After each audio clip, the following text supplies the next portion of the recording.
ang mga kwento ng pag-ibig, kwento ng buhay at kwento ng pag-asa dito sa Barangay Love Stories. Love Stories.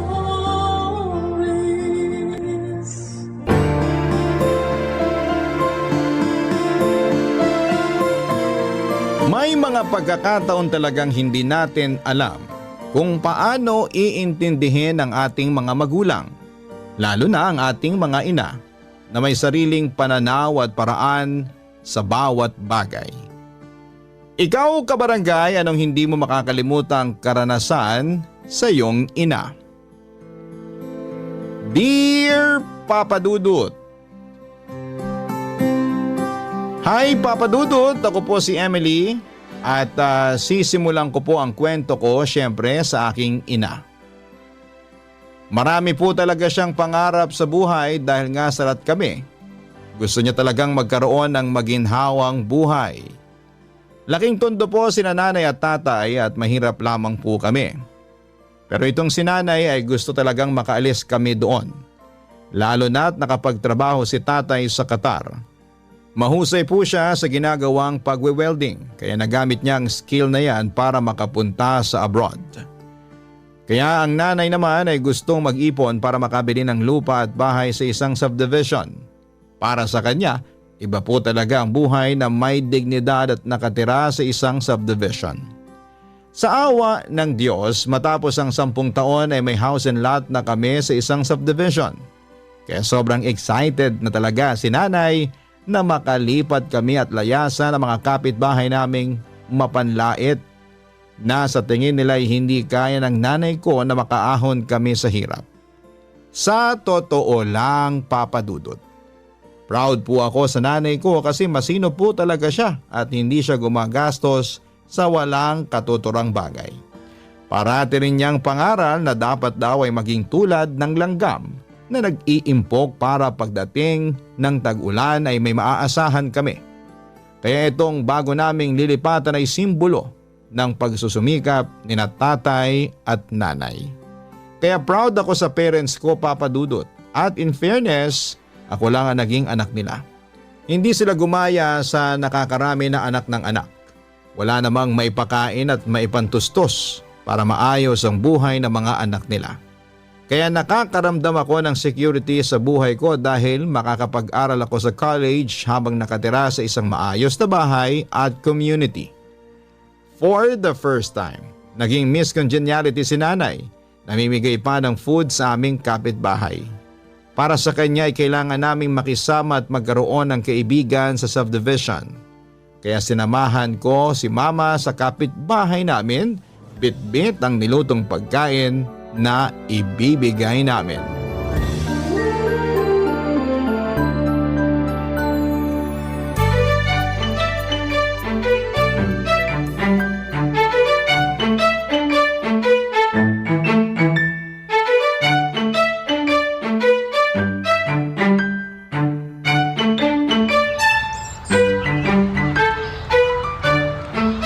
Ay, sandali. Kakatukin ko na tong gate, ha? Nay, may doorbell oh. Yun na yung pindutin mo. Ay, naku. Ang sosyal pala. Magkano kaya to? Nak, magpalagay din tayo nito, ha? Mukhang di naman natin kailangan, Nay. Ano ka ba? Dapat pumantay naman tayo sa kanila. Di bale, may naitabi pa ako para sa doorbell. Bongga ka talaga, Nay. Kaya itodo na natin ang bago nating bahay. Sa bagay. Support ako dyan, Nay. O sige na, pindutin mo na yung doorbell, anak. Ay, sige po. Ay, Ang bongga naman talaga. Hindi mo na kailangan sumigaw pa. Walang ganito sa atin dati. hindi naman kailangan dun. Totoo naman. Ay, ang ganda talaga dito. Hindi ako nagkamaling dito tayo kumuha para pagtayuan natin ang bahay. Tingnan mo naman ang tatay mo. Nakakapagpahinga siya ng bongga. Hindi nagiinit ang ulo kasi maganda ang environment. Walang mga kapitbahay na lumalapit na kesyo galing abroad, nagpapaambon ng alak at kung ano-ano pa. Share your blessing, di ba? Naku, ibang klase naman yun. Kung hindi mo bibigyan, magagalit pa. Ay, naku. Huwag na nga natin silang pag-usapan. Focus tayo dito sa bago nating neighborhood. Sige po. Sino po sila? Kami yung bagong lipat. Ay, may dala kaming food para sa inyo. Salamat po. Tuloy po kayo. Salamat naman. Sige po, isasarado ko lang po tong gate. Pasok po. Ito pala yung anak ko, si Emily. Ako naman si Dorothy Iho. Ay, ang ganda naman ng garden niyo. Mahilig po kasi si Mama sa mga halaman. Tuloy po kayo. Ma'am, may bisita po tayo. Bagong lipat po sa tapat. Talaga? Hello, neighbor. Ano yan? Nagluto po ako. Ipapatikim ko po sa inyo yung recipe ko. Adobo po. Masarap po yan. Mukhang masarap nga, ano? Salamat naman ha. Nag-abala pa kayo. Ay naku, hindi yan abala. Gusto ko rin namang makilala ang magiging kapitbahay namin. Ito pala yung anak ko, si Emily. Tapos ako naman si Dorothy. Nice to meet you. Ako naman si Nemya. Ito rin yung bunso ko, si Remjun. Talaga? Ilan palang anak ninyo? Ang asawa nyo? 3 lang ang anak ko. May kanya-kanyang pamilya na yung 2. Si Remjun na lang yung college kong natira dito. Yung asawa ko, nasa US, nurse. Sabi ko sa'yo anak eh. Excuse me, anong binulong nyo? Kaya pala magandang bahay ninyo. Magandang trabaho ng mister nyo. Nagtutulungan naman kami. Teacher naman ako sa isang private school at president ng Homeowners Association dito sa subdivision natin. Kahit may edad na, kailangan pa rin magsumikap at maglingkod. Kayo ho pala, anong trabaho nyo? Wow! Bongga pala kayo, no? Ako? Housekeeper. Asawa ko naman, nasa Qatar, nagtatrabaho. Babalik na rin siya sa susunod na linggo. That's good. Tsaka, salamat pala dito sa adobo, ha? Mukhang masarap po itong adobo ninyo. Katulong ko si Emily sa pagluto niyan. Talaga? Marunong kang magluto, Emily? Oo. Tinuruan ako ni nanay. Cool.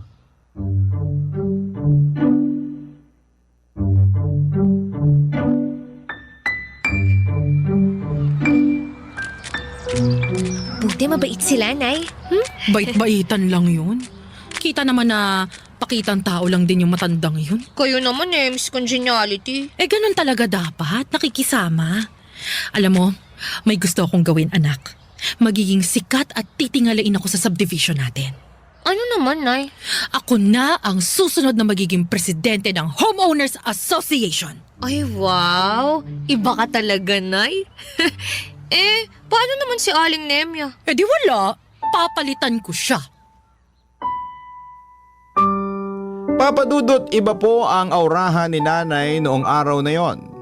Kita kong determinado siya sa sinabing tatakbo siya sa susunod na election para maging presidente ng Homeowners Association. Sa isip ko ay kung ito naman ang gusto ni nanay at malilibang siya dito ay support ako, Papadudot. Habang kinikwento ni nanay ang mga plano niya, ang utak ko naman ay tumatakbo kung saan-saan. At sa totoo lang ay hindi ko nakakalimutan ang ngiti ni Remjon. Crush ko na agad siya. Sino ba naman ang hindi magkaka-crush sa gwapo niya kaya at napagalamang ko pa na same kami ng university ng papasukan. Nung umpisa na ng pasukan, si Remjon ang naging kasama ko.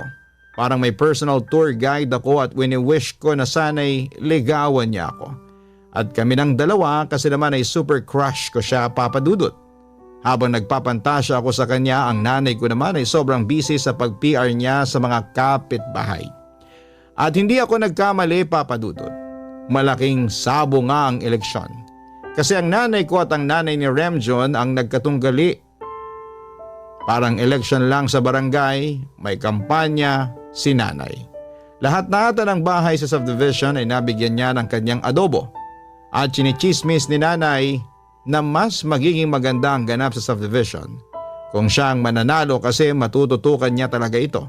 Hindi tulad ni Aling Nemya na may trabaho bilang isang teacher at medyo boring daw at maldita ang aurahan nito.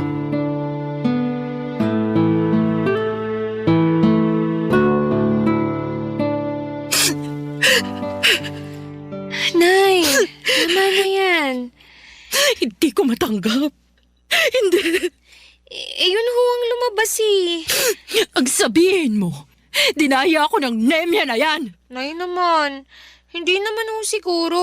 Anong hindi? Kita mo naman na lahat ng kapitbahay natin nabigyan ko na ng adobo. Ilang beses pa. Nginingitian pa ako. Sabi pa nila na ako raw ang iboboto nila kasi mabait ako, kasi bago ako. Paano natalo ako? Dinaya talaga ako ng babaeng yon. Bawi na lang ho kayo sa susunod na eleksyon, Nay. Bago lang din naman tayo dito eh, kaya ganun. Hindi. Dapat ako na ang presidente. Malaki na yung nagastos ko, anak, ha? Nakumbisi ko naman sila eh. Tuwing nakakausap ko, ramdam ko na ako na yung mananalo. Pero yung lumabas kanina, sobrang hindi yun makatotohanan. Ginaya ako ni Nemya. Mandaraya ang Nemya na yon. Naku, Nay. Mali ang magparatang ah. Baka may makarinig pa sa inyo. Wala akong pakialam. Wala akong pakialam kung marinig pa niya. Totoo naman eh. Totoong dinaya niya ako. Nay, tahan na ho. Nakakainis yung babaeng yan. Ang dumi-dumi niya maglaro. Nay, hayaan nyo na. Baka sa susunod na eleksyon, kayo naman ho yung manalo. Siguro ngayon, gusto pa rin ng mga taga rito yung nakasanayan na nila. Mabait naman yung si Aling Nemi eh. Anong mabait? Mabait ba yung may ginawa para lang siyang ideklarang panalo? Wow ha? Hoy Emily, ako ang nanay mo, di ba? Kaya dapat sa akin ka kumampi. Ako ang kakampi mo. Nay, kakampi niyo ako. Nagsabi lang naman ako na... Tumigil ka na. Hindi ka nakakatuwa. Ay, gusto ko lang naman na kumalma ka eh. Paano ako kakalma? Dinaya nga ako. Kaya ako natalo dahil may ginawang hindi maganda yung babaeng yon. Kaya kung ako sa'yo, huwag na huwag kang lalapit dun sa anak niya, ha? Layuan mo yung Remjo na yon. Ay, hala. Bakit napunta dun ang usapan? Kasi parehong-pareho sila. Kung anong puno, siyang bunga. Ay, wow. Ibang klase naman yan, Nay. Huwag na huwag mo akong masuway, Emily. Malilintikan ka sa akin. Naintindihan mo ba? Hoy, narinig mo ba ako? Naintindihan mo ba ang sinasabi ko? Opo. Gets ko, Nay. Nay, di ba kailangan nating mag-grocery? Lumakad na kaya tayo kaysa iyak ka ng iyak dyan. Nakakaiyak kayang matalo. O, di ba? Kita nyo, inamin nyo rin na natalo kayo. Ay, okay lang yan, Nay. Nanalo ka rin sa susunod. Hindi okay. Hindi ako natalo. Dinaya niya ako. At yun na nga papadudot, pinipigilan ko man si nanay ay hindi ko siya kayang kontrolin. Paniwalang paniwala talaga siya na dinadaya siya ni Aling Nemya at tinanggalan siya ng pagkakataon para manungkulan bilang presidente ng subdivision. Para sa kanya ito raw ang pagkakataon niya para mas respetuhin siya ng mga tao, lalo na ng mga kapitbahay namin. Walang araw at gabi na hindi siya naiinis dahil sa pagkatalo. At ang nakakainis nga ay pinagbawalan niya akong lumapit sa crush kong si Remjon. Naiinis ako, oo, pero pinipilit ko pa rin sundin si nanay. Minsan lang siya ganito, kaya pinagbigyan ko na. At kapag may pagkakataon naman ay pinapaliwanag ko naman sa kanya na dapat ay mag-move on na at mas maging mabuti na lamang sa mga kapitbahay at kapag may extra, magluto at mamahagi ng blessings. Kaso'y dinibdib niya talaga ang mga nangyari. Umabot na sa point na parang pa-fake news na ang banat ni nanay at chinichismis niya si Aling Nemya sa mga kapitbahay. Sinasaway ko pero hindi nagpapaawat. Sa tuwing nasa school ako ay doon lamang ako lumalapit kay Remjon, ang lalaking gusto kong manligaw sa akin. Magiging kami pa kaya sa mga pinaggagawa ni nanay? Yun ang parati kong tanong sa aking sarili ng mga araw na yon, papadudot. Barangay Love Stories. Barangay Love Stories. Habang patuloy ang nanay ko sa mga paninira niya kay Aling Nemya, patuloy naman kami na naging malapit sa isa't isa ni Remjon. Pero tuwing nasa subdivision kami ay parang magkaaway din. Di kami nagpapansinan at ramdam ang tensyon. Araw-araw ko ring sinasabihan si nanay na tigilan na niya ang ginagawa niya, lalo lang lalaki ang gulok ako. Hindi ito makakatulong kung gusto niya na maging maganda ang tingin sa kanya ng mga tao pero hindi nakikinig si nanay. May sarili siyang desisyon na sa tingin ko ay hindi kayang pigilan. Nahihiyaman ako pero wala akong magawa talaga, Papa Dudut. Siguro ganito talaga kapag hindi naman nakapag-aral ang magulang. Ako na nakapag-aral, ako dapat ang magturo. Pero sobrang hirap lalo na't parang isang punong baliko na ang pagtubo, matibay na ang sangang baliko at hindi na kaya pang ituwid.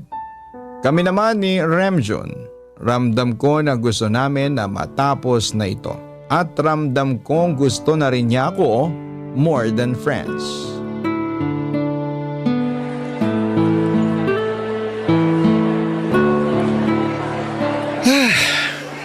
Solve na naman ang lunch ko. Salamat sa adobo ha. Ano ka ba? Alam kong sarap na sarap ka sa adobo namin eh. In fairness naman kasi, ang sarap-sarap ng recipe ninyo. Naaalala ko nga yung una kayong dumalaw sa amin eh. Yung mga araw na bati pa sina Mama at Tita Dorothy. Kaso, Yun na nga. Pagpasensyahan mo na lang ah. Hirap din kasing pagsabihan yung matatanda eh. Alam mo na. Ikaw ba? Pinagsasabihan mo ba yung mommy mo?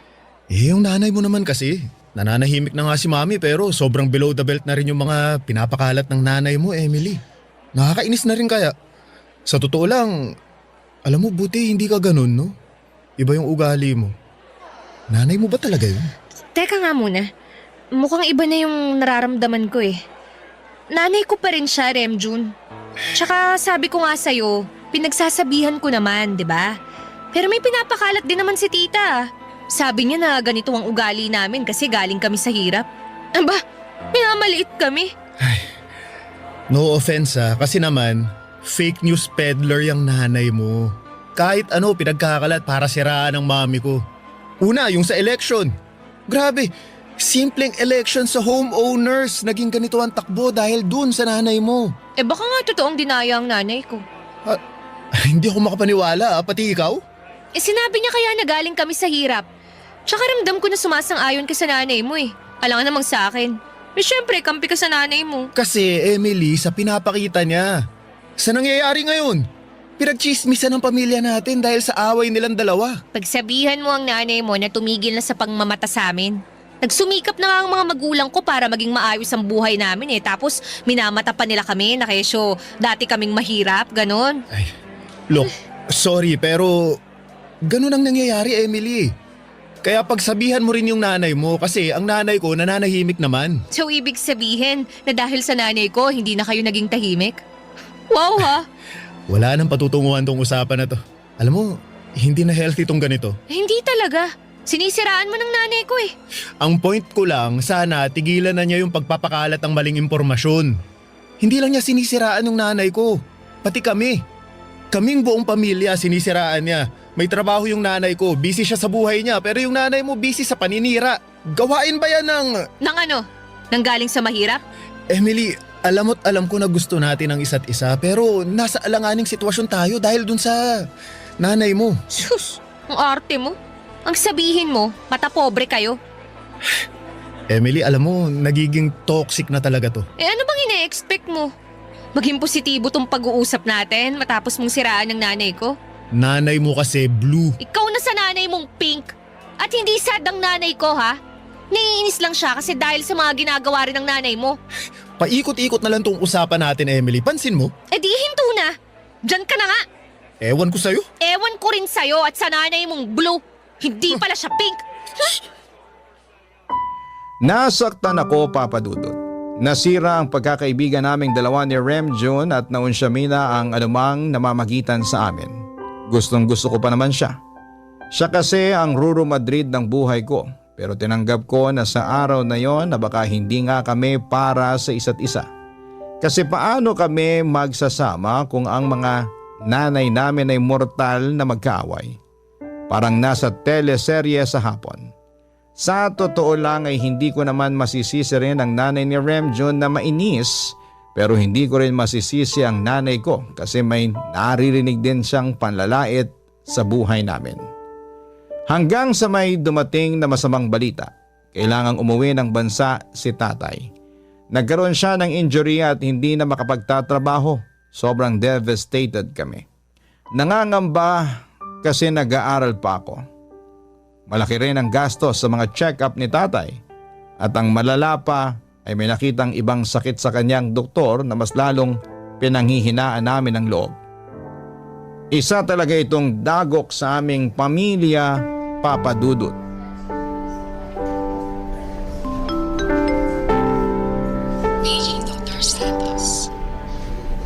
Nay, tahan na ho. Tigilan mo nga yung kakaiyak mo, mahal. Buhay pa naman ako.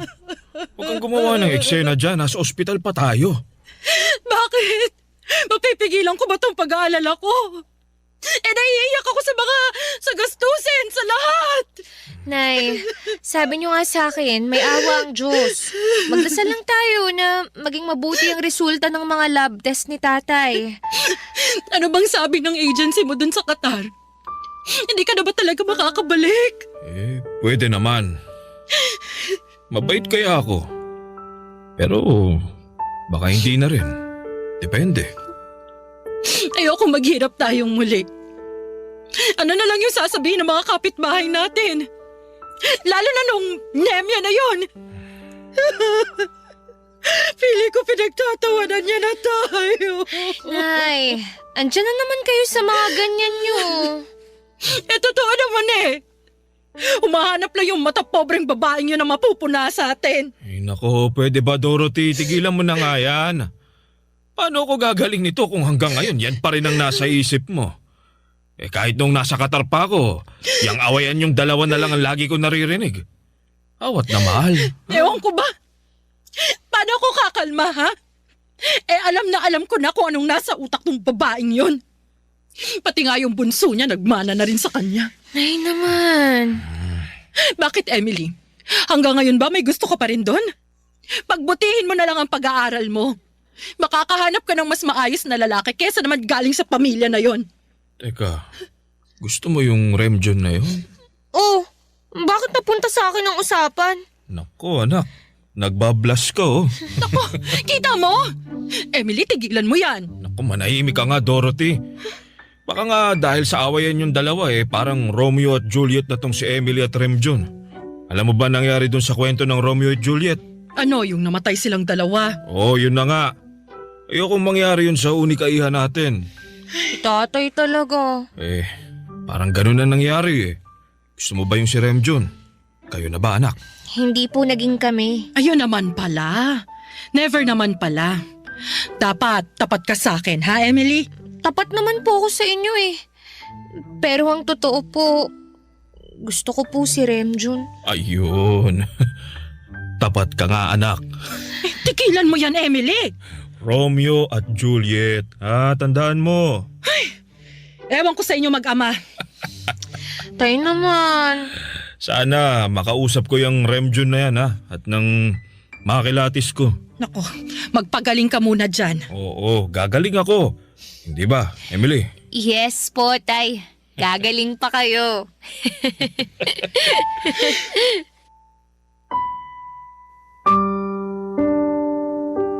Sa totoo lang, Papa Dudut, sobrang natakot po talaga ako sa maaring resulta sa mga lab test ni tatay. Pero kahit na ganoon na ang pinagdadaanan niya ay nakuha pa rin niyang tumawa, magbigay ngiti, pero hindi pa rin ipinagkakaila na dahil sa nangyari sa kanya ay sobrang stress si nanay. Walang pumapasok na pera pero palabas dahil sa mga gamot at check-up. Financially ay nagkakaproblema na kami at parang kailangan naming ibenta ang bahay namin sa subdivision para lamang sa tuition ko at sa mga gamot ni tatay. May cancer si tatay pero early stage pa lang kaya malaki pa ang tsansa niyang gumaling. Kaya kung ano ang sabi ng doktor ay sinusunod talaga ni tatay dahil umaasa pa rin siyang makakabalik siya sa pagtatrabaho sa oras na gumaling siya. Tiningnan ko ang 4 na sulok ng aming bahay. Ayaw ko rin na mawala ito sa amin. Ilang beses kong sinabi na huminto muna sa pag-aaral pero tutol sina nanay at tatay. Gusto nila na makapagtapos ako dahil ito lang daw ang pamanang pwede nilang ibigay na hindi mananakaw sa akin ang edukasyon, Papa Dudut. Barangay Love Stories. Barangay Love Stories. Papadudot lahat ng pagtitipid ay ginawa na po namin. Natigil na rin ang dating ginawa ni nanay na pinagchichismisan lang si Aling Nemya. Mas nag-focus siya sa pag-aayos ng lahat, sa pagbabudget ng pera at sa pagsisimula ng bago niyang negosyo. Isang malit na karinderya at kailangan pa rin na may kinikita kasi nga wala ring trabaho si tatay. At need niya talaga na magpahinga lang para gumaling. At kapag walang pasok naman, syempre ay tumutulong ako kay nanay at alam nyo kung ano pa ang naging magandang nangyari kahit papaano dahil sa challenge na ito sa buhay namin. Muli akong kinausap ni Remjon. Kapag nasa eskwelahan kami ay parati niya akong sinasabay sa pagkain at hindi nagtagal ay naging kami ni Remjon at itinago namin ito sa aming mga magulang. Gusto namin na ipaalam sa kanila kapag nagkaayos na talaga sina nanay at tita Nemya. Kaya binalak ni Remjon na unti-unting ipaintindi sa mami niya ang sitwasyon ng nanay ko. Ako naman ay ginagawa ko rin na ipaliwanag sa nanay ko ang pinanggagalingan ni tita hanggang isang araw.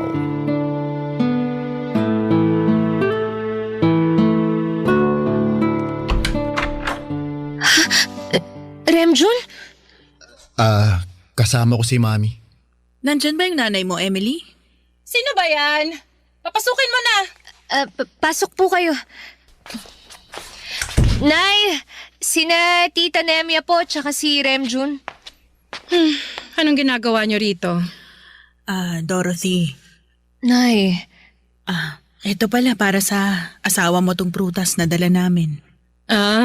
Nasa taas siya, nagpapahinga. Salamat dito. Nag-abala pa kayo? Naku, maliit na bagay lang naman. At saka ito pala, kunin niyo to.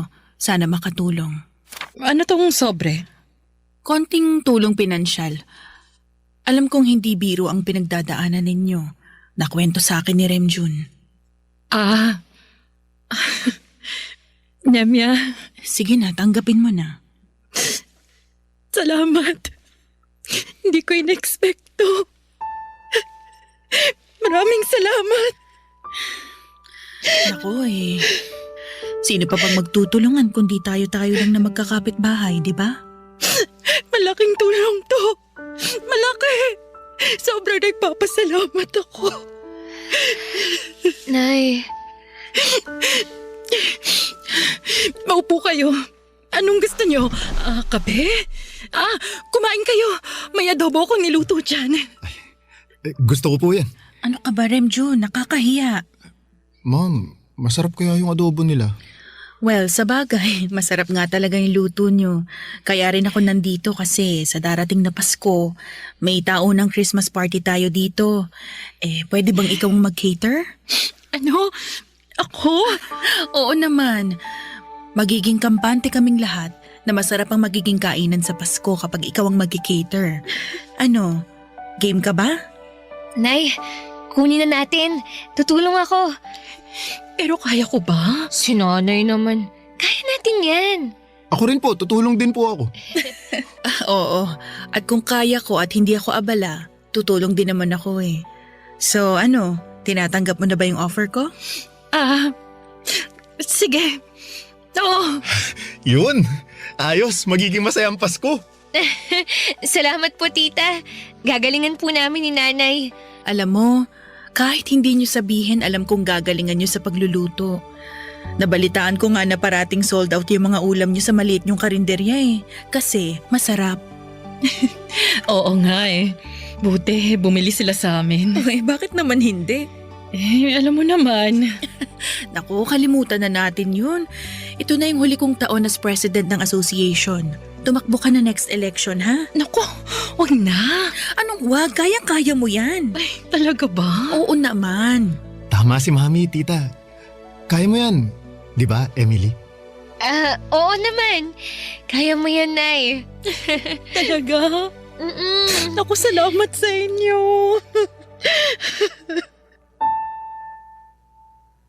Sobra po akong natuwa, Papa Dudut, na naging okay na ang aming mga nanay na dalawa ni Remjon. Naging close na ulit sila at sobrang happy ang naging Christmas party. Kahit sobrang abala kami ni nanay sa pagluluto with the help of Remjon. At sa mismong Patapos ng party, inamin naming dalawa sa mga magulang namin kasi umuwi rin ang daddy ni Remjon na kami ng dalawa. Hindi na shock ang aming mga magulang dahil ramdam daw nila na may something na sa amin at kita raw sa aming mga mata ang kislap. Kaya habang nagbibuild ng relationship ang aming mga nanay, mas naging strong din ang pagmamahala namin ni Remjon. At sa awa ng Diyos ay nakarecover si tatay. At sobrang tuwa ko nang graduate ako kasabay ni Remjon dahil alam kong maayos na ang lagay ni tatay kahit na hindi pa siya nakabalik sa abroad. Siyempre bilang nakatapos na sa pag-aaral, naghanap din ako ng trabaho papadudot para makatulong sa pamilya. Kahit na ayaw nila nanay at tatay dahil kaya naman daw nila ay binigyan ko pa rin sila ng sahod ko. Gusto kong suklian hindi lang pagmamahal kundi monetary din bilang sukli sa mga pagsisikap nila para lang magkaroon ako ng magandang buhay at edukasyon.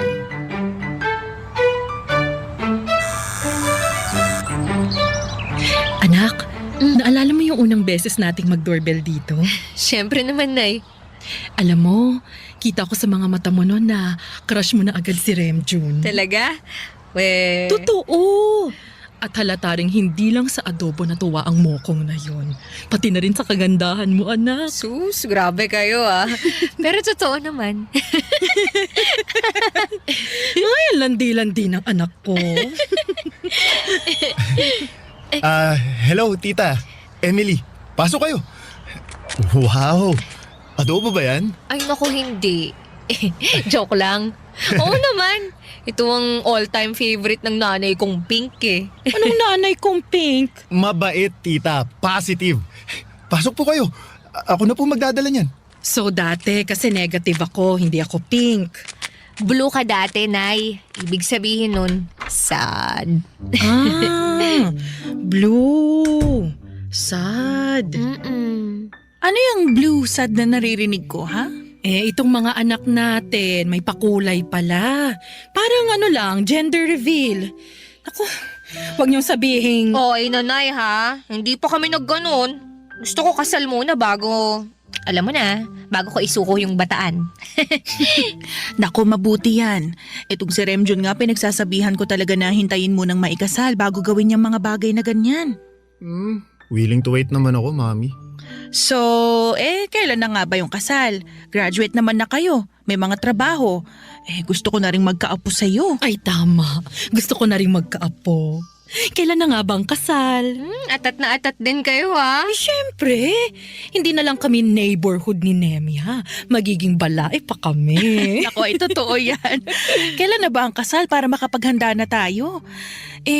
Ang tanong, nakapag-propose ka na ba, Remjon? May singsing ka na bang nabili?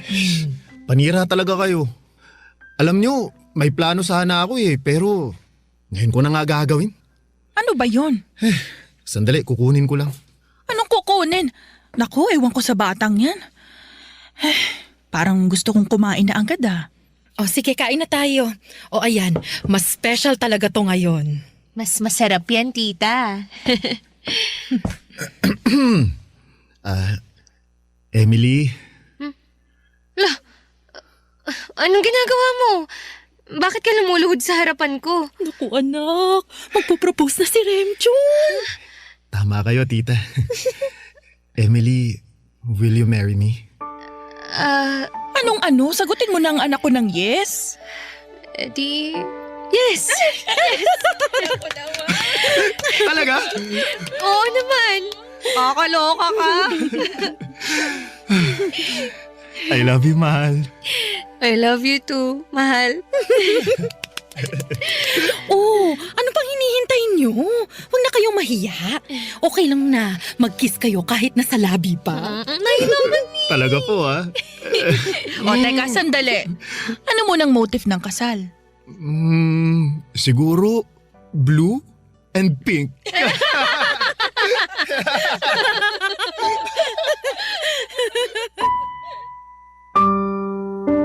Ang saya lang, Papa Dudut, dahil nagkaayos na ang mga nanay namin ni Remjon. Makalipas nga ang 5 buwan matapos ang marriage proposal na yon ay ikinasal kami ni Remjon. Blue at pink ang kulay. Sa side ko ay pink at sa side ni Remjun ay blue, kaya inaasar ko siyang nanay mo blue dahil sa kulay. Tawanan lang kami at sobrang happy lang ng kasal, Papa Dudut. Naging presidente din ang nanay ko sa association sa wakas at si Mami Nemia ang naging advisor niya. Naging stable naman ang karinderya ni nanay kahit papaano ay eto ang pinagkakabalahan niya at pagiging presidente ng Homeowners Association. Dahil nga sa mga nakapag-ipon na kaming dalawa ni Remjun ay nakabili din kami ng sarili naming unit sa subdivision. Neighborhood namin ang aming mga parents at sobrang saya po ng aming samahan. Dating magkaaway ngayon ay super balain na. Thank you po Papa Dudut sa pagbabahagi ninyo ng kwento ko. At mga nanay namin na mahal namin ang asawa kong si Remjun. Sa ngayon po ay may dalawa na kaming anak kaya sobrang saya po ng bahay. Hindi blue ang aming pagsasama. Ang inyong forever kapuso at kabarangay, Emily. Uy, kabarangay! Agree ka ba sa ending ng ating barangay love stories na ito? I-share mo na ang feelings mo sa ating comment section. Ang mga kwento ng pag-ibig, kwento ng buhay at kwento ng pag-asa dito sa Barangay Love Stories. Love Stories. Bilang tao ay normal lang na may pinagdadaanan tayo. At minsan ay hindi na rin natin nakikita ang mga pinapasa ng ibang tao sa likod ng kanilang ngiti. Ikaw kabarangay, kailan mo huling tinanong yung kakilala mo kung okay lang ba sila? Dear Papa Dudut, magandang araw po sa inyo. Ako po si Sabrina at matagal na po akong tagahanga ninyo. Nalaman ko po ang tungkol sa Barangay LS sa YouTube at mula noon ay palagi na ako nakatutok sa Barangay LS tuwing break ko. Isa nga po pala akong college student at gusto ko pong ikwento sa inyo ang mga naging karanasan ko sa buhay. Lalo na kung paano ko nakilala ang boyfriend ko na si Ben. Ang totoo po niyan Papa Dudut ay hindi ko akalain na magkakaroon ako ng boyfriend kasi hindi naman ako nagkakagusto sa mga lalaki na nasa palibot ko. Pero sadyang mapaglaro lang talaga ang tadhana kasi nagbago ang lahat ng yon. Noong nakilala ko si Ben, Papa Dudut. Nakilala ko po si Ben noong unang araw sa college. Marami sa mga kaklase ko ang excited sa unang araw ng pasukan at karamihan sa kanila ay mabilis nakipagkaibigan. Pero iba si Ben, sobrang tahimik niya at parang wala siyang pakialam sa paligid niya. Nakatambay lang siya sa upuan niya at nagsusulat ng kung ano-ano sa notebook niya. Aaminin ko po ang first impression ko sa kanya ay medyo weird siya, parang may sarili siyang mundo at hindi siya nakikisama at nakikihalubilo. Pero Papa Dudut, hindi ko po maitatanggi na noong mga panahong yon ay crush ko talaga siya. Grabe, sobrang gwapo niya at maganda rin ang pangangatawan niya. Kamukhang-kamukha niya talaga si Derek Monasterio, Papa Dudut. Ang sabi ko pa nga sa sarili ko noong mga panahon na yon na sayang naman at gwapo sana pero hindi naman nagsasalita. Pero hindi yon naging hadlang para kausapin at kilalanin ko siya. Siguro ay marami sa mga kabarangay ninyo ang magsasabi na napakaharot at napakalandi ko. Pero aminin ninyo, sigurado ako na may mga pagkakataon din sa buhay ninyo na naaakit kayong kausapin ng mga crush ninyo, hindi ba? Kasi ganon talaga yung nararamdaman ko noong unang nakita ko si Ben. At syempre hindi ko na po natiis. Pagkalipas ng ilang minuto ay ginawa ko na po ang unang hakbang at nagtangka akong makipag-usap kay Ben para mas makilala ko pa siya, Papa Dudut.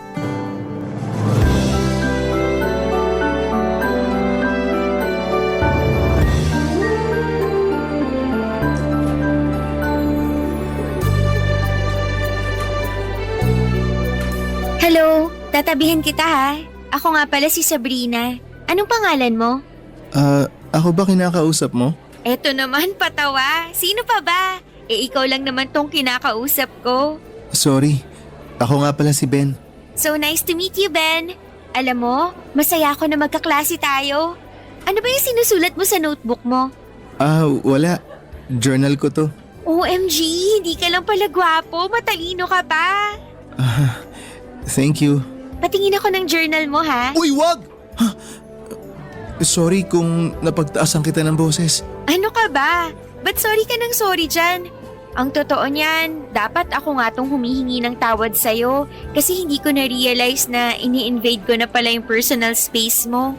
Pasensya ka na talaga ha. Sadyang makulit lang talaga ako. Ayos lang yun. Nga pala, may tatanong ako sa'yo ha. Sana wag mong masamain. Kanina ko pa kasi napapansin na wala kang kinakausap dito sa classroom. Tapos hindi ka rin umiimik. May pinagdadaanan ka ba? Ha? Wala akong problema. Okay lang ako. Well, kung sakaling kailangan mo ng makakausap, andito lang ako ha. Friends na tayo simula ngayon, okay? Sige. Perfect! Yan! Nga pala, thank you rin ha. Ha? Thank you saan? Thank you kasi ikaw ang unang kumausap sa akin dito sa classroom. Kasi malamang iniisip ng mga kaklase natin na weirdo ako. At sigurado ako na pinagtatawanan na rin nila ako. Uy, grabe ka naman sa sarili mo. Siguro may mga kaklase tayo na naninibago sa'yo kasi sobrang tahimik mo.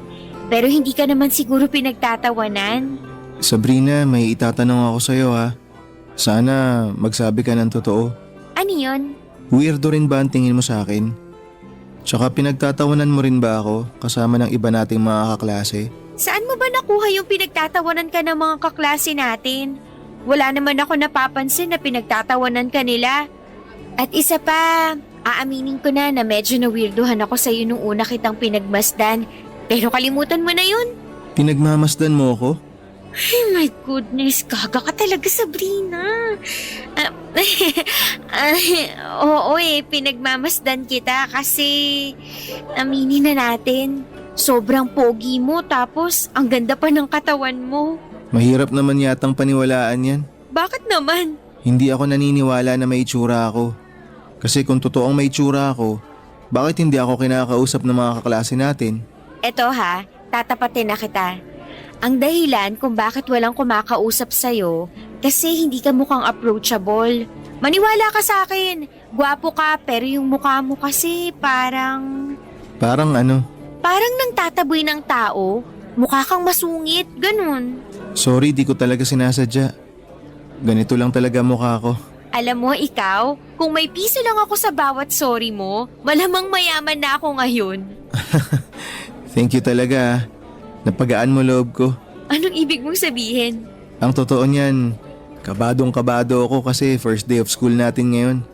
Pero napagaan mo yung loob ko.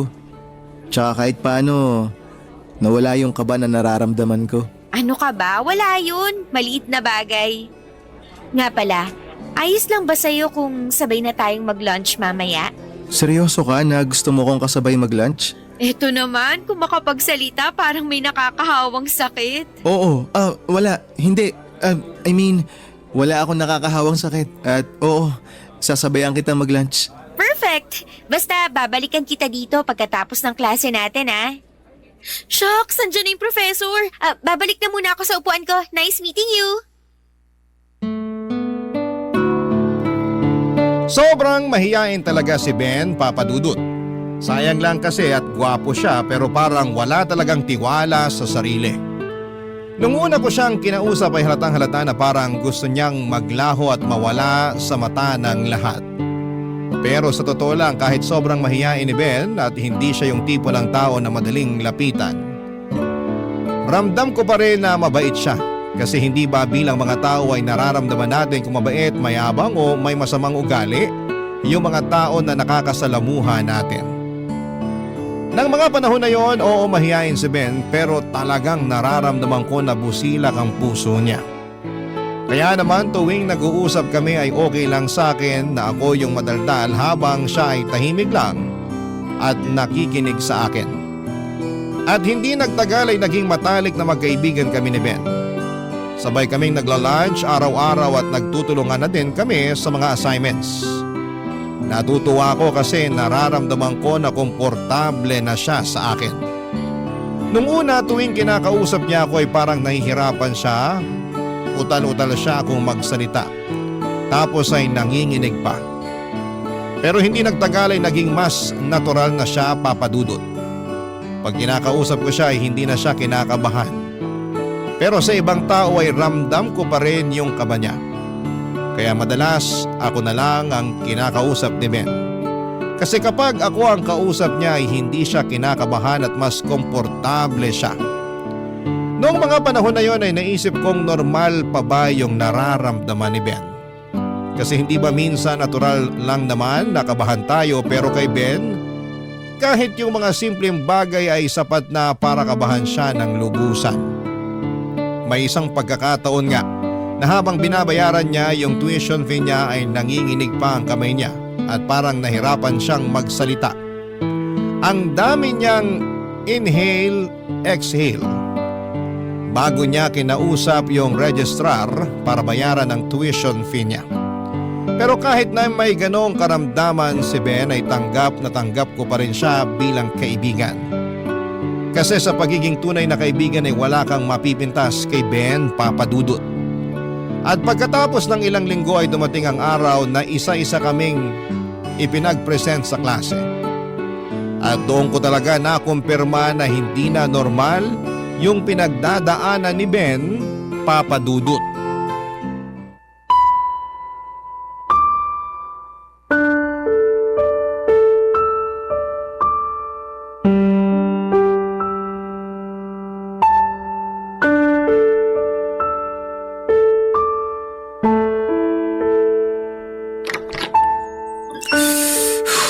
Huy, bakit ka naman lumabas ng classroom? Ikaw na yung susunod na magpe-presento. Sabrina, pasuyo naman oh. Pwede mo bang sabihin sa prof natin na uuwi na ako? Teka lang, bakit naman? Ang laki kaya ng impact ng presentation na yun sa grades natin. Pasensya ka na pero hindi ko talaga kaya. Sigurado ako na pagtatawanan lang ako ng mga kaklase natin. Ben, may itatanong ako sa'yo ha. Sana magsabi ka sa akin ng totoo. Ano yung itatanong mo? Nito kasing mga nakaraang linggo, madalas ko nang napapansin na pinagpapawisan, nanginginig at nauutal ka tuwing may kausap kang ibang tao. Alam ko na yung iniisip mo. Wala akong bisyo. Hindi rin ako umiinom ng kape. Kung ganun, bakit ka nagkakaganyan? Simula nung elementary pa lang ako, ganito na talaga ako. Pero mas lalong lumala nung nag-high school ako. Ang mahirap pa, pati si mama hindi naniniwala na may kakaiba akong nararamdaman. Ang ibig mong sabihin, alam ng mama mo ang nangyayari sa'yo? Oo, alam niya pero palagi niyang ini-invalidate yung nararamdaman ko eh. Tuwing kinukwento ko sa kanya na hindi normal tong kaba na nararamdaman ko, sinasabi niya na nag-iinarte lang daw ako. Kawawa ka naman pala. Pero wag kang mag-alala kasi sigurado ako na darating din yung araw na maiintindihan ka ng mama mo. Pero yung papa mo, naikwento mo na rin ba sa kanya yung tungkol dyan sa kondisyon mo? Wala na si Papa. Matagal niya na kaming iniwan ni Mama. Sumama siya dun sa babae niya. Ay, anyway, uuwi na ako. Pasuyo na lang ah. Parang awa mo na. Huy, ano ba? Dito ka lang. Sabrina naman, please. Hayaan mo na ako umuwi. Makinig ka sa akin. Hindi ka magpapatalo sa kung ano man yung nararamdaman mo. At hindi ako makakapayag na bumagsak ka sa klase natin dahil lang dyan sa kaba mo. Kung nagawa ko yung presentation ng maayos, sigurado din ako na kaya mo din yun. Pero paano pag pumalpak ako? Paano kung magmukha akong tanga sa harap ng mga kaklase natin? Paano kung ito na yung maging simula ng pambubuli nila sa akin? Sa tingin mo ba may oras pa ang mga tao dito para gawin kang katatawanan? Sa sobrang dami ng projects at reports natin, sigurado akong wala ng panahon ng mga kaklase natin para pagtuunan ka pa ng pansin. Hindi ka nakakasigurado dyan. Anong ibig mong sabihin? Madalas kasi akong pagtawanan ng mga kaklase ko nung high school ako. Hindi raw kasi ako nakakapagsalita ng maayos. Tsaka tuwing sinusubukan kong magsalita, sabi nila, tunog aso daw ako na umiiyak. Tinatawag din nila akong lampayatot. Kaya doon ang galing yung lakas ng loob ko para mag-gym. Nagbaka sakali rin ako na pag nag-gym na ako, baka magkaroon ako ng kumpiyansa sa sarili. Pero wala eh. Kasi hanggang ngayon, yung kaba ko sa social setting natin, hindi pa rin nawawala. Teka lang, nag-gym ka? Oo, bakit parang takang-taka ka? Shucks! Kaya palang laki ng katawan mo. Malaki katawan ko? Tumataba na ba ako? Ano ka ba? Hindi. Ang ibig kong sabihin, maganda yung katawan mo. Ah, akala ko pinagtatawanan mo na ako eh. Ito talaga, hindi. Sige, ganito na lang. May receptionist ba dun sa gym na pinupuntahan mo? Ha? Oo naman. Bakit? Nakakausap mo ba yung receptionist ng gym? Oo. Pero saglit lang, tapos umaalis na rin ako. Sige, ganito na lang ang isipin mo. Kapag nag-present ka na dun sa harapan ng mga kaklase natin, isipin mo na lang na yung receptionist ng gym yung kausap mo para hindi ka nakabahan. Pero kung kakabahan ka pa rin, ako na lang yung tingnan mo para mawala yung kaba mo at makapag-present ka ng maayos. Okay ba sa'yo yun? Sige, susubukan ko. Thank you ah. Maliit na bagay. So ano, okay ka na? Aaminin ko, kinakabahan pa rin ako pero mas okay na ako ngayon dahil sa'yo. Sige, hinga ka muna ng malalim. Inhale. Exhale. O ayan. Tapos subukan mong i-clear yung mga negative na naiisip mo. Paano? Ako yung isipin mo. Hindi, seryoso. Subukan mong isipin na mag-isa ka lang sa kwarto mo para hindi ka na kinakabahan ng ganyan. Okay ka na? Oo. Salamat talaga. Alam mo, ikaw, puro ka pa sa salamat. O halika na, pumasok na tayo sa loob. Baka mamaya mapansin pa ng prof natin na sabay pa tayong lumabas. Baka kung ano pang isipin nun. Halika na. Mabuti na lang talaga at hindi napansin ng professor namin na lumabas kami ni Ben ng classroom. Kasi timing din na abala siya sa pag-grade ng mga presentations noong mga panahon na yon.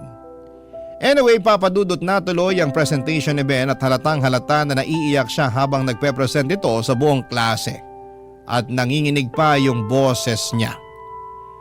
Pero sa kabila ng lahat ng yon ay nagawa pa rin niyang tapusin ng maayos ang presentation. Kaya naman proud ako kay Ben ng araw na yon. Pag uwi ko ng bahay, naisip ko na mag-research tungkol sa nararamdaman ni Ben. Aaminin ko nung una akala ko ay baka nagkakape siya o baka may bisyo siya kaya ganon na lamang kung kabahan siya. Pero kapag kami lang dalawa ni Ben ay medyo okay naman siyang kausap. Kaya't naisip ko na may mas malalim pa na kadahilanan kaya siya kabado kapag ibang tao na ang kasama o kausap niya. At doon ko po nalaman na may social anxiety pala si Ben. Ang social anxiety ay isang mental condition kung saan ang tao ay palaging kinakabahan at natatakot na baka husgahan o kutsain ng ibang tao.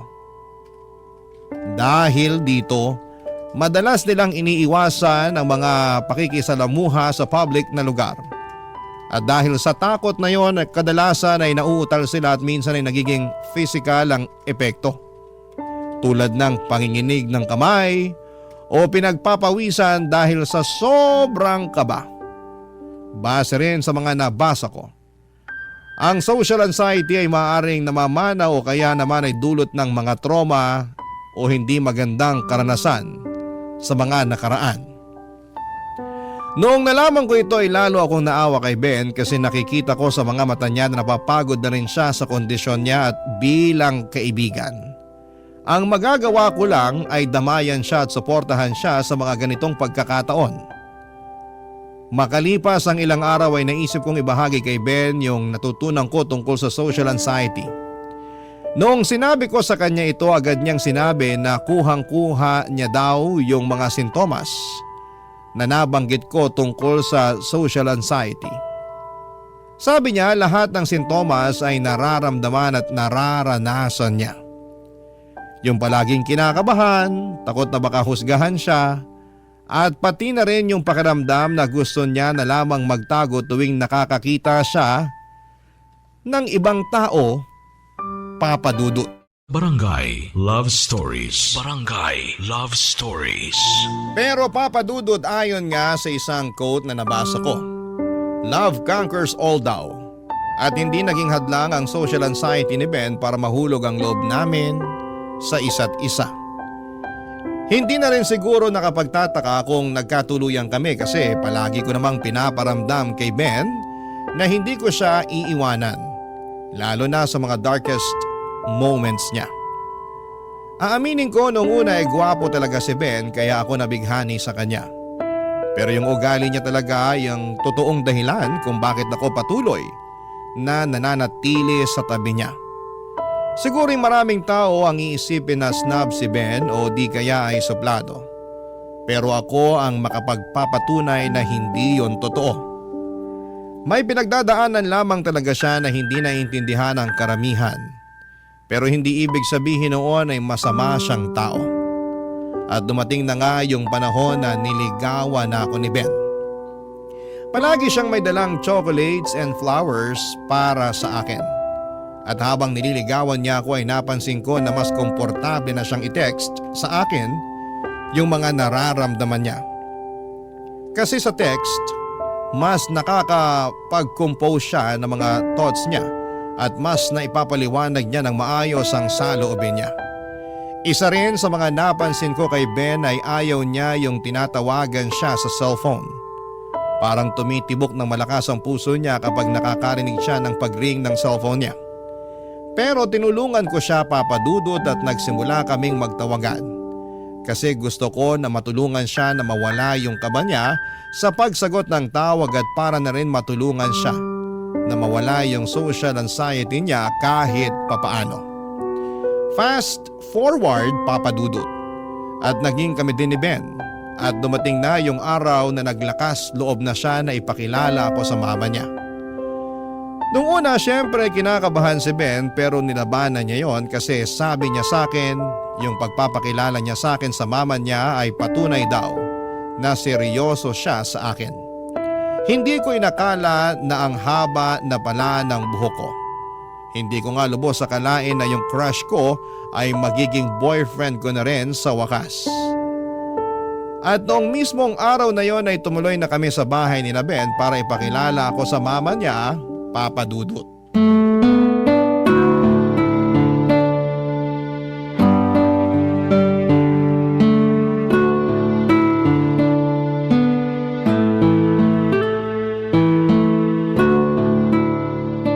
Grabe, babe! Mamimit ko na din yung mama mo sa wakas.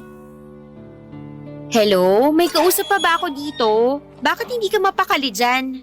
Pasensya ka na babe pero ito kasi yung first time na may ipapakilala ako sa mama ko eh. Alam mo, kung hindi ka pa handa, naiintindihan ko naman eh. Uuwi na lang ako kung gusto mo. Uy, sandali lang. Wag, dito ka lang. Kaya ko to. Kaya ko. Liga. Sigurado ka na ba talaga? Oo.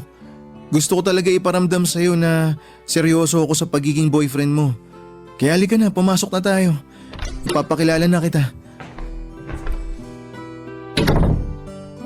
Ma? Ben! Ikaw na ba yan? Andito ako sa kusina. Halika rito para matulungan mo na ako sa pagluluto. Opo.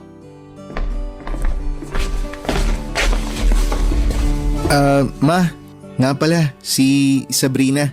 Ay, good evening po, Tita Cynthia. Good evening din sa'yo, Iha. Ben, siya na ba yung... Opo, ma. Siya po yung kinukwento ko sa inyo. Girlfriend ko. Kita mo na? O anong sabi ko sa'yo? Normal ka. Sadyang mahiyain na torpe ka lang talaga. Ma, yung hiya tsaka yung kaba na nararamdaman ko araw-araw, hindi naman na po normal eh. Sus! Tita Cynthia, mawalang galang na po ah. Pero totoo po yung sinasabi niya. Araw-araw ko pong napapansin na grabe kung kabahan at tamaan ng nerbiyos itong si Ben. Sa katunayan nga, nag-research ako tungkol sa kondisyon niya at napag-alaman ko na may social anxiety siya. Social ano? Social anxiety po. Isa po siyang mental condition kung saan palaging natatakot at kinakabahan yung isang tao kahit sa mga normal o pangkaraniwan na mga sitwasyon o gawain. Sus, may doktor ka ba, Iha? Kayo talaga mga kabataan ngayon kung ano-ano na lang ang mga nababasa at pinaggagawa nyo sa internet. Kaya masyado kayong praning at sensitive eh. Ma, totoo yung sinasabi ni Sabrina. At sangayon din po ako sa research niya. Sa tingin ko po talaga may social anxiety ako. Kalokohan! Huwag ka nga magpapapaniwala dito sa girlfriend mo. Alam mo, Iha, sayang ka. Gusto pa naman sana kita kasi maganda ka at mukha pa namang edukada pero hindi ko gusto yung mga pinapasok mo sa utak ng anak ko. Ma, please, wag niyo naman pagsalitaan si Sabrina ng ganyan. Masisisi mo ba ako? Pinagmumukha kang baliw nitong girlfriend mo? Ano? Hindi po sa ganun yun. Ma naman, labas si Sabrina dito. Matagal ko nang kinukwento sa inyo yung tungkol sa nararamdaman ko. Pero kayo lang tong hindi naniniwala sa akin eh. Kayong mga kabataan, kung ano-ano na lang ang pinagagagawa nyo para lang makakuha ng simpatsya. Mga kulang kayo sa pansin. Tita, I'm sorry pero sumusobra na naman ata kayo. Umalis ka na nga dito. Lubayan mo ng anak ko. At ikaw, Ben, kailan ka pa magtitino? Sa tingin nyo ba talaga ginusto ko magkaroon ng social anxiety? Pagod na ako na maramdaman tong nararamdaman ko, ma.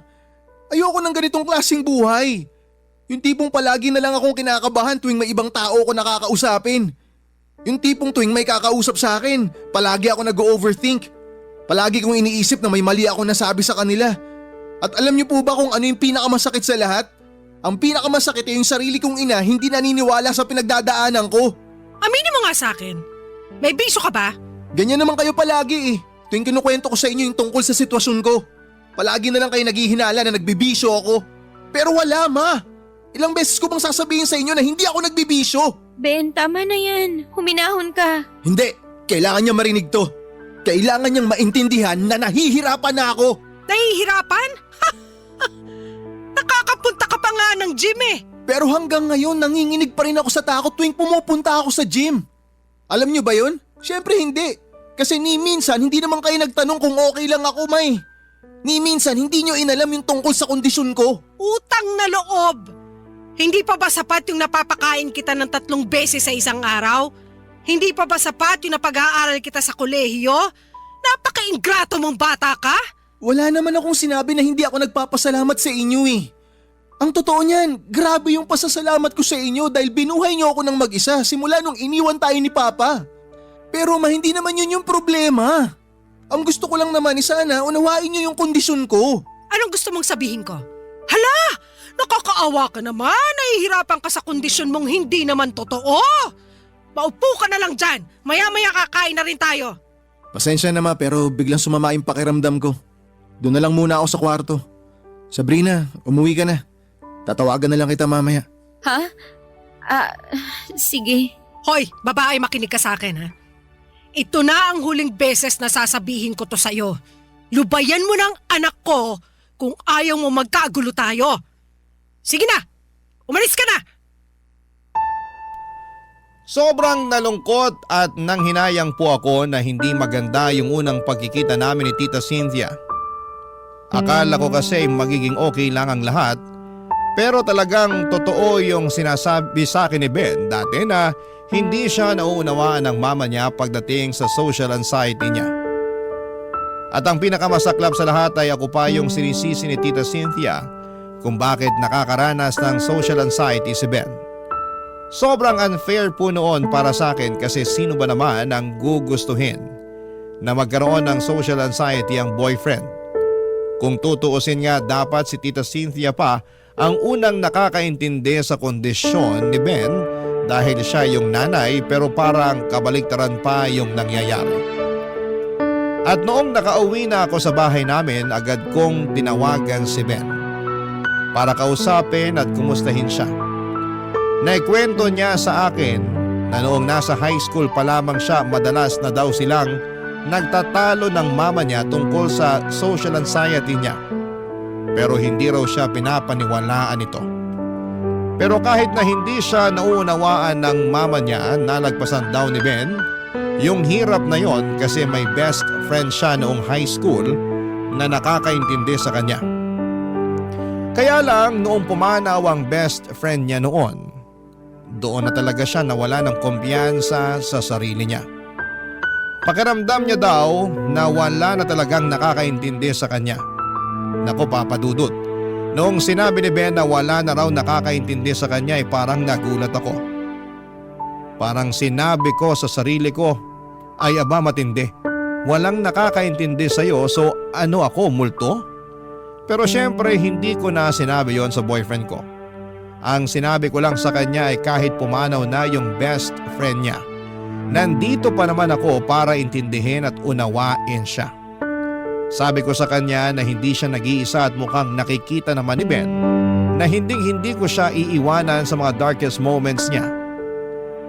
Pero Papa Dudut, hindi ko talaga ine-expect na may darating pa na mas malalim na pagsubok. Isang araw matapos ang klase namin ay kinausap ako ni Ben, Papa Dudut. Sobrang seryoso ng tono ng boses niya noong araw na yon. At agad akong kinabahan kasi parang may gusto siyang sabihin na napakabigat. At doon na nga niya sinabi sa akin ang isang bagay na labis kong kinalungkot noong mismong araw na yon.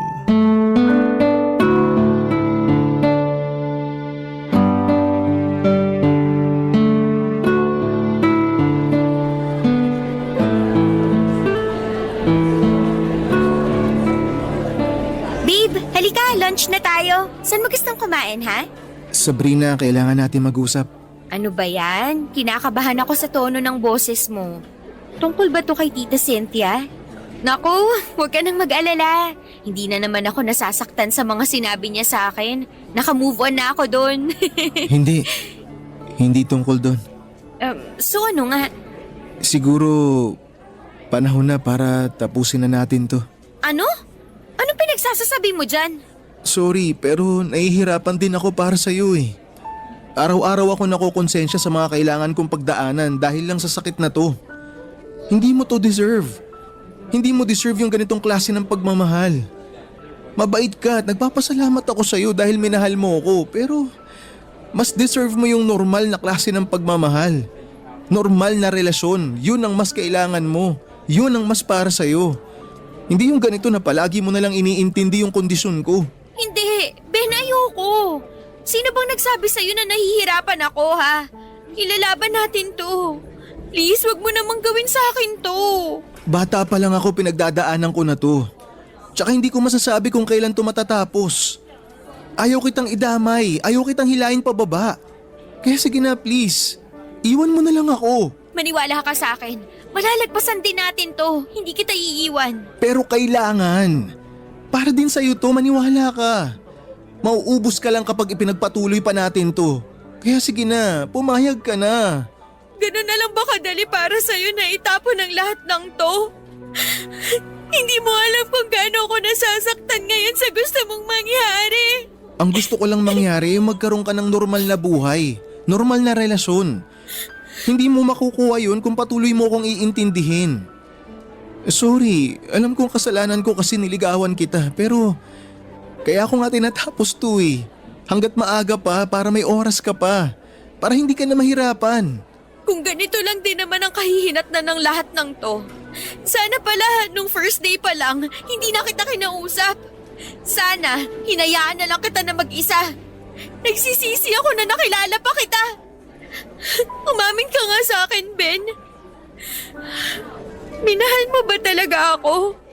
O napilitan ka lang kasi wala nang ibang kumakausap sa'yo? Hindi sa ganun yun. Minahal kita at hanggang ngayon mahal na mahal pa rin kita. Kaya ako nga ginagawa to eh, kasi mahal kita. Pero bakit ganun? Bakit hindi ko maramdaman ngayon yung pagmamahal na sinasabi mo? Questionin mo na lahat, wag lang yung pagmamahal ko sa'yo. Sa tingin mo ba hindi ako nasasaktan tuwing pinamumukha sa akin ng sarili kong ina na ikaw yung dahilan kung bakit ako nagkakaganito? Nasasaktan ako para sa'yo tuwing sinasabi ni Mama na pinahihirapan lang daw kita. Sinabi niya yon? Ben, hindi mo ba nakikita yung ginagawa ng mama mo? Pinaghihiwalay niya tayo. Alam mo sa sarili mo na hindi totoo yung mga sinasabi niya sa'yo. Oo, pero... So bakit ka nagpapa-apekto? Kasi may punto siya. Tama siya, Sabrina. Pinahihirapan lang kita. Utang na loob. Manindigan ka naman. Matuto kang lumaban para sa mga taong nagmamahal at naniniwala sa'yo. I'm sorry. Tama ka. Hindi mo ako sinukuan. Kaya wala akong dahilan para sukuan din yung relasyon nating dalawa. Maniwala ka, Ben. Matatapos din to. Pero hanggang kailan? Hanggang kailan ako magtitiis at mahihirapan? Hindi ko alam. Pero isang bagay lang ang sinisigurado ko sa'yo. At yun ay hindi kita susukuan, ha? Sabihin mo nga sa akin ng totoo. Hindi ka pa ba nagsasawa na intindihin ako? Aaminin ko, may mga pagkakataon na nahihirapan ako para sa'yo. Pero bilang girlfriend mo, alam ko rin na mas higit ka pa kaysa dyan sa nararamdaman mo. Kaya please lang, lumaban ka. Huwag kang susuko. Alam mo, hindi ko alam kung anong nagawa kong tama para magkaroon ako ng girlfriend na katulad mo. Sobrang swerte ko sa'yo. At sobrang swerte ko din sa'yo kasi nakikita ko naman kung paano mo nilalabanan yung nararamdaman mo. Siguro hindi mo nakikita yun. Pero para sa akin, sapat na yung sinusubukan mong labanan yung social anxiety mo. Sana balang araw, makita at ma-realize ni Mama na hindi ko naman talaga ginusto na magkaroon ng sakit na ganito. Pero alam mo, sa totoo lang, naiintindihan ko rin naman yung mama mo. Kasi iniwan kayo ng papa mo. Tapos pinalaki ka niya ng mag-isa. Kaya siguro para sa mama mo, sapat na yung napapakain at napapag-aral ka niya. At utang na loob ko yun sa kanya. Ang akin lang naman, sana maunawaan niya na may pinagdadaanan ako. Ang hindi ko pa maintindihan, ikaw ang sinisisi ni Mama kung bakit ako nagkakaganito. Ay, mama mo lang talaga ang makakasagot niyan. Pero wag mo na munang isipin yan. Mas lalo ka lang masistress. Tama ka. Babe, pasensya ka na talaga.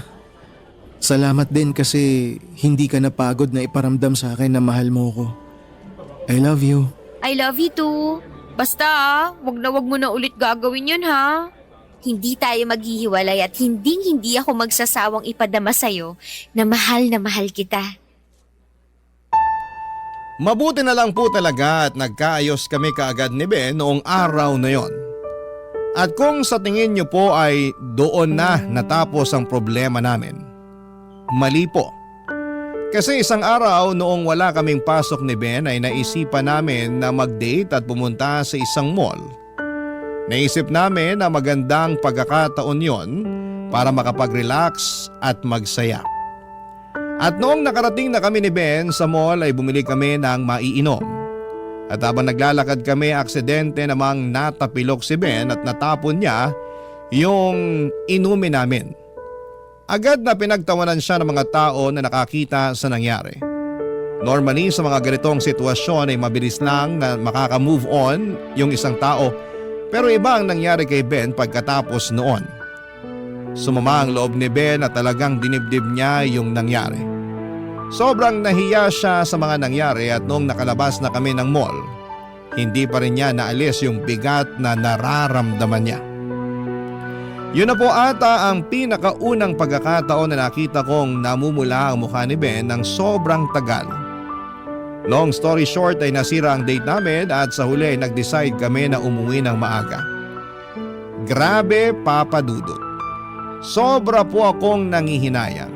Minsan na nga lang kaming lumabas para makapag-bonding tapos ganun pa yung nangyari. Nararamdaman ko na parang sayang talaga yung pagkakataon na yon. Kasi perfect na sana yung araw para sa amin. Ang totoo niyan ay maituturing ko na sana na perfect boyfriend si Ben kung wala lang siyang social anxiety. Pero nang mga panahong yon, sa kabila ng mga nangyari, wala talaga sa bokabularyo ko ang makipaghiwalay kay Ben. Sa halip ay nag-isip ako ng paraan kung paano ko matutulungan ang boyfriend ko sa mga pinagdadaanan niya. Kasi habang tumatagal, mas nararamdaman ko na kung wala akong gagawin, baka tuluyan ang masira ang relasyon namin. Ayokong masira yon kaya't nag-decide akong kailangan ko ng kumilos kung gusto ko pang isalba ang relasyon naming dalawa. Barangay Love Stories. Barangay Love Stories.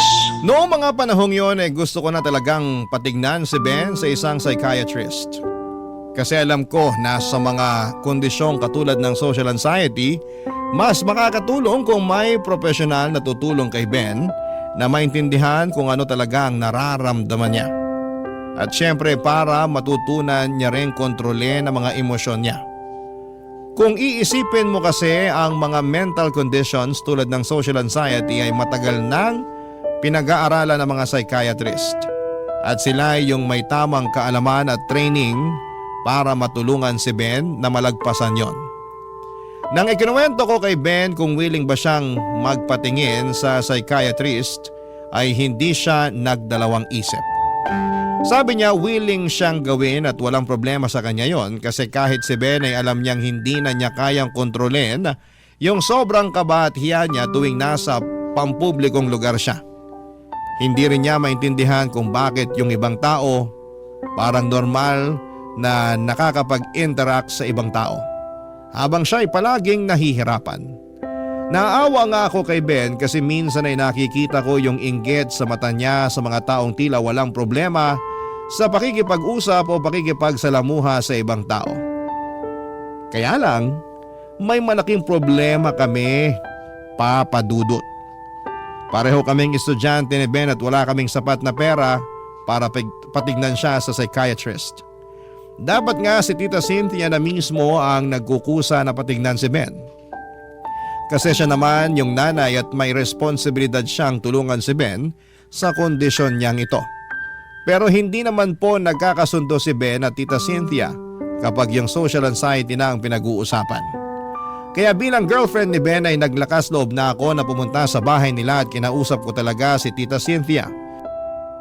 Gusto ko sanang ipaintindi sa kanya na hindi biro at basta-basta ang pinagdadaanan ni Ben at kailangan niyang tanggapin at unawain ang kondisyon ng sarili niyang anak.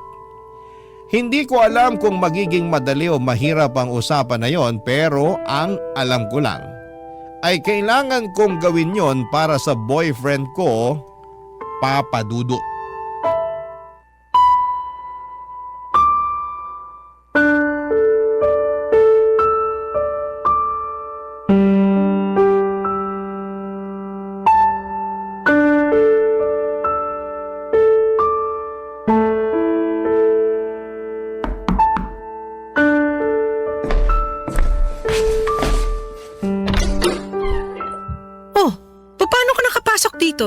Pasensya na po kayo pero bukas po kasi yung gate niyo.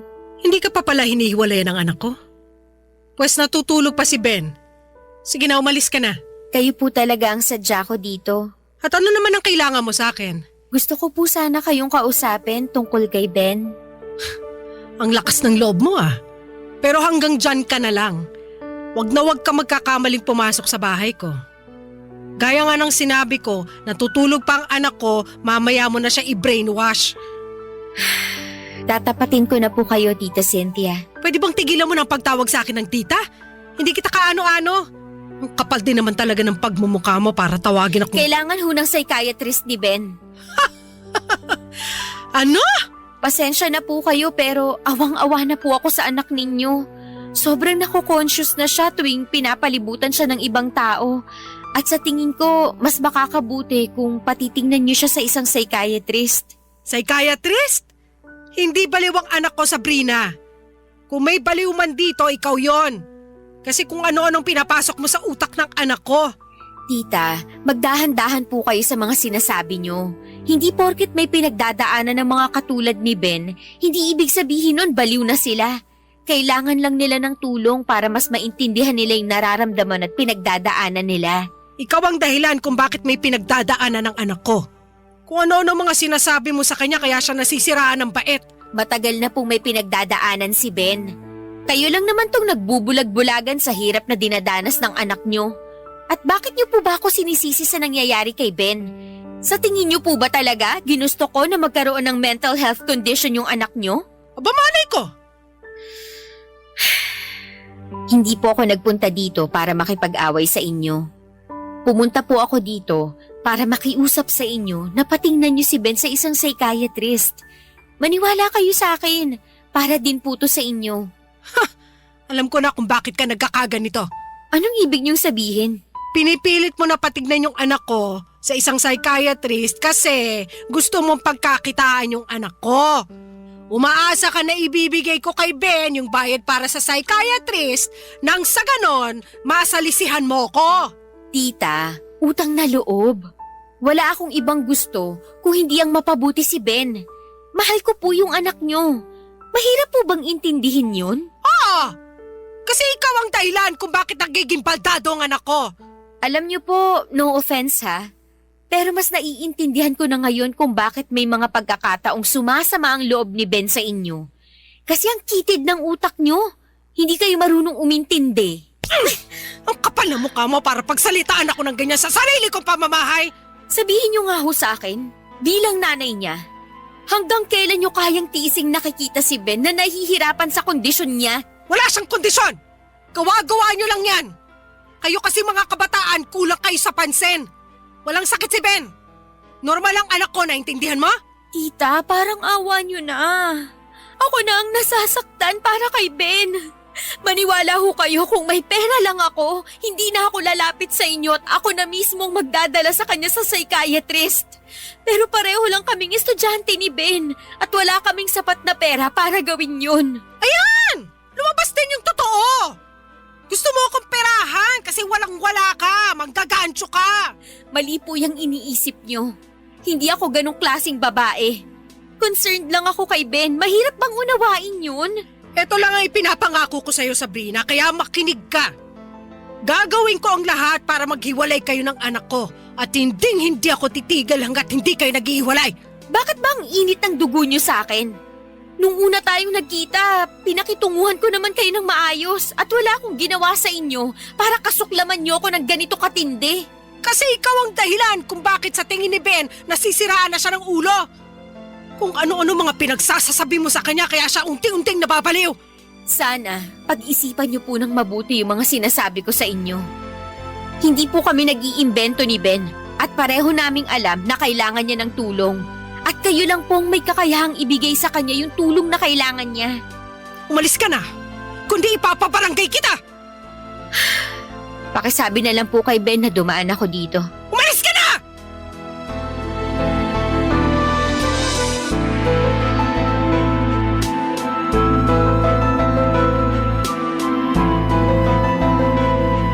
Ang hirap talagang ipagtanggol si Tita Cynthia ng mga panahon na yon, Papa Dudut. Mukhang lumaki siya sa mas makalumang pananaw at mahirap baguhin yung ganong klase ng mindset. Ako naman ay ipinagpapasa Diyos ko na lang na sana balang araw ay mas lalawakan ni Tita Cynthia yung isip niya. Kasi beruin mo ha, yung mismong ina mo ay hindi ka naniniwala na may pinagdadaanan ka. Ako ang nasasaktan para kay Ben tuwing naiisip ko si Tita Cynthia. Kaya masasabi ko na lamang talaga na sobrang swerte ko talaga sa mga magulang ko kasi kabaligtaran sila ni Tita Cynthia. Talagang maunawain ang mga magulang ko at palagi nilang inuunawa at inuuna ang kapakanan ng kanilang anak. Kaya siguro mahaba yung pasensya at pag-unawa ko pagdating kay Ben. Kasi pinalaki ako ng maayos ng mga magulang ko at tinuruan nila akong magmalasakit at magpakita ng pag-unawa sa kapwa. Lumipas sa mga buwan at pakiramdam ko ay parang walang pagbabago sa kalagayan ni Ben. Nakakaramdam pa rin siya ng matinding takot at kaba lalo na pag may mga kausap siyang ibang tao. Nakaramdam na po ba kayo ng kaba tuwing sasalang kayo sa mga job interview? O di kaya ay paparating na yung mataray at masungit ninyo na boss? Ganon ang klase ng kaba na nararamdaman ni Ben tuwing nakakakita siya ng mga tao. Pero syempre nandito naman ako para tulungan siya. Pero hindi naman sa lahat ng oras ay nandito ako para saluhin siya. Kaya sinabi ko din kay Ben na maghanap siya ng mga videos online na makakatulong sa kanya para malaman niyang hindi siya nag-iisa. At mabuti na lamang talaga at nakinig siya sa akin. At kitang-kita ko na patuloy niya pa rin na nilalabanan ang social anxiety niya kahit papaano. Pero papadudot isang araw habang nasa school ako ay nagtaka ko kung bakit absent si Ben. Kaya tinawagan ko si Ben. At laking gulat ko noong napag-alaman ko na nabangga si Ben ng isang motor habang naglalakad papunta ng school. Sobra akong nagpanik noong mga panahon na yon. At agad akong umalis ng eskwelahan para puntahan si Ben sa ospital, Papa Dudut.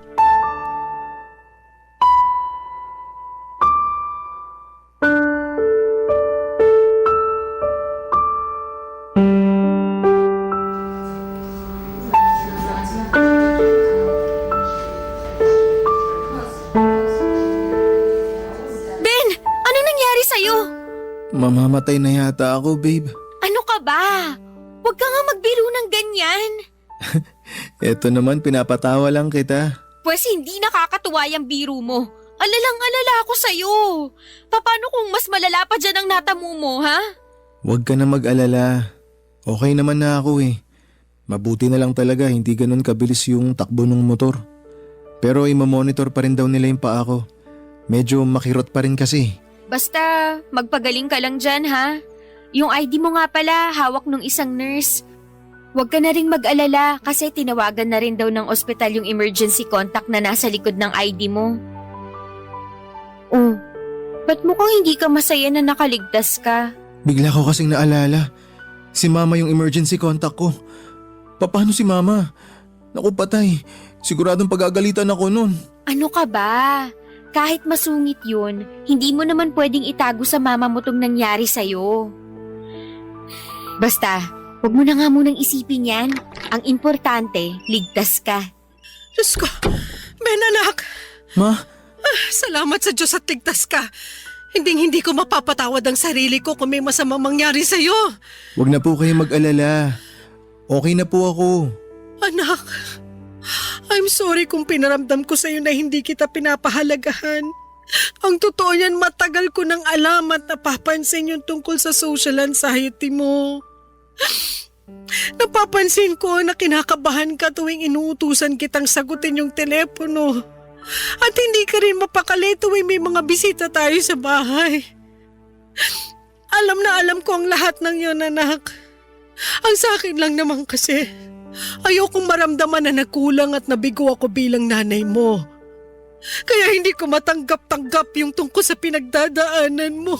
Bakit hindi niyo sinabi sa akin yan nung umpisa pa lang, ma? Kung sinabi niyo sa akin yan ng mas maaga, di sana mas naintindihan ko kayo. Mas lalo tuloy ako nakukonsensya kasi sinagot-sagot ko kayo nung nakaraan. Hindi ka dapat makonsensya, anak. Kasi ako to nagbulag-bulagan hanggang sa napaniwala ko na ang sarili ko na wala kang pinagdadaanan. Pero nung natanggap ko yung tawag na nabangga ka raw, doon ko napagtanto na naging masama akong ina sa'yo. Anak, sana mapatawad mo ako. Ayos na yun, ma. Pinapatawad ko na kayo. Tsaka, mahal na mahal ko po kayo. Mahal na mahal din kita. Huwag ka mag-alala. Kasi paglabas mo rito, pupunta tayo sa psychiatrist para mas maunawaan at maintindihan mo yung mga pinagdadaanan mo, ha? Oo nga pala, Sabrina. Salamat din sa'yo kasi pinakita mo sa akin na hindi ako naging perpektong ina. Na may mga pagkukulang din ako sa anak ko. Sa totoo lang, masaya po ako na nagkabati na rin kayo sa wakas. Tsaka ma, huwag niyo nang aawayin yung girlfriend ko ha. Mahal na mahal ko yan. Oo naman. Sabrina, Iha, I'm sorry sa mga sinabi ko sa iyo noon. I'm sorry na nadamay pa kita sa mga pagkukulang ko sa anak ko. Wala na po yun. So, ibig sabihin po ba nito, pwede ko na kayong tawaging tita? Siyempre naman. Alam mo, sobrang swerte ng anak ko sa iyo. Bakit? Hindi ba maswerte si Sabrina sa akin? Ikaw talaga. Nga pala, huwag kang mag-alala kasi ako na mismo ang kakausap sa school tungkol sa nangyari sa'yo. Babe, thank you talaga. Nga pala, bakit ka nandito? Hindi ba dapat nasa school ka? Ibang klase ka rin ano? Sa tingin mo, hindi ako kakaripas sa pagpunta dito nung nalaman ko na nabangga ka ng motor? Naku anak, kung ako sa'yo, wag mo nang hihiwalayan tong si Sabrina. Seryoso ba kayo, ma? Parang kailan lang, tutol na tutol kayo sa relasyon namin ha. Ano ka pa naman, nak? Wag mo nga ipaalala sa akin yun, nakakahiya dito kay Sabrina eh. Basta tita, sinisigurado ko po sa inyo na okay na tayo. Mabuti naman kung ganon. Pero yung pag-aaral niyo munang atupagin niyo ha. Mas mahalaga pa rin na makapagtapos kayo. Pero sigurado po ba kayo natanggap niyo na talaga si Sabrina? Siyempre naman. Kung ganun, panahon na para pagplanuhan namin yung kasal. Huy Ben, ano ka ba? Tumigil ka nga, nakakahiya. Okay na ako sa setup niyo sa relasyon yung dalawa. Basta pagbubutihin niyo lang ang pag-aaral niyo. Tsaka niyo naisipin yung pagpapakasal kapag nakapagtapos na kayo. Nga pala anak, nakuha mo ba yung plate number nung nakabangga sa'yo? Wag na po, okay naman po ako eh. Tama si tita. Dapat panagutin natin kung sino man ang lokong nakabangga sa'yo. Anyway, sigurado naman ako na may CCTV doon sa pinangyarihan ng insidente. Basta, magpagaling ka na muna, okay? Thank you, babe. I love you. I love you too. Nagpapasalamat na lang po ako at hindi ganong kalala ang natamong sugat ni Ben. May mga kaunting fractures lang sa tuhod kaya't kinailangan niyang gumamit ng crutches at ilang linggong pahinga. Pero salamat sa Diyos kasi dumating din yung araw na gumaling din siya at nakabalik na sa school. Tungkol naman sa driver na nakabangga kay Ben, natunto ni Tita Cynthia yung bahay niya at hindi pala malayo sa pinangyarihan ng aksidente yung bahay ng driver. Nakipag-areglo na lamang yung driver kay Tita Cynthia at nagmakaawa ito na huwag na siyang kasuhan kaya pumayag na lang din si Tita Cynthia para matapos na ang gulo. At tungkol naman kina Tita Cynthia at Ben ay masaya akong sabihin na nagkaayos na talaga sila. Tuwing weekends ay nagsasama na sila sa pagpunta sa psychiatrist at kitang-kita ko na nag-improve na ang social skills ni Ben. Nakakapagsalita na siya ng hindi kabado o nanginginig. Talagang malaking tulong ang medication at counseling na natatanggap ni Ben mula sa psychiatrist. At kami naman ni Tita Cynthia ay okay na rin. Tanggap na niya ako bilang girlfriend ni Ben at wala na akong mahihiling pa. Pero ipagdarasal ko pa rin na sana tuloy-tuloy na ang pag-i-improve ni Ben. Para po sa mga nakakaranas ng social anxiety dyan, gusto ko lang pong sabihin na hindi kayo nag-iisa. At maraming tao ang handang umunawa at magbigay ng suporta sa inyo. Kaya lumaban lamang po kayo dahil habang may buhay, ay may pag-asa. Ang dami ko pong natutunan sa relasyon namin ni Ben. Isa sa mga pinakamahalagang realizations ko ay ang pagiging sensitibo at maunawain sa mga taong may mental health conditions. Tulad na lamang po ng social anxiety. Mahalaga na huwag nating husgahan ang mga tao base sa kanilang kahinaan at lagi nating tatandaan na may mga bagay na hindi agad natin nauunawaan kaya't magsikap tayong magbigay ng malasakit at suporta. Dahil sa simpleng pag-unawa, malaki ang maitutulong nito sa mga taong may pinagdaraanan. Dito ko na po tatapusin ang kwento ko at kapag nakapagtapos na kami ng pag-aaral at dumating na yung oras na nagpakasal na kami ni Ben ay susulat pong muli ako sa inyo. Papa Dudut, maraming salamat po sa oras na nilaan ninyo sa liham ko. Ang inyong forever kapuso at kabarangay, Sabrina. Ano ang masasabi mo sa ating Barangay Love Stories today? Aabangan namin yan sa aming comment section.